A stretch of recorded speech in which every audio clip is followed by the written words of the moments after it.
কালকে একটা নিধন হয়েছে, আজকে আবার একটা।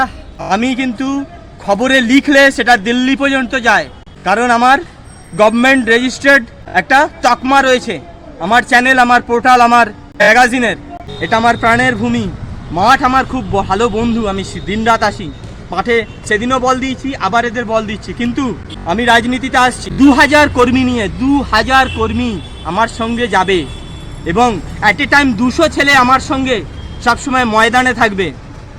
এইবার পুরো প্রত্যক্ষভাবে আসছি, সাংবাদিকতাও চলবে, আমার চ্যানেলও চলবে, পোর্টালও চলবে, রাজনীতি আসবে, কিন্তু রাজনীতিতে কোনো রকম কালো দাগ লাগতে দেব না।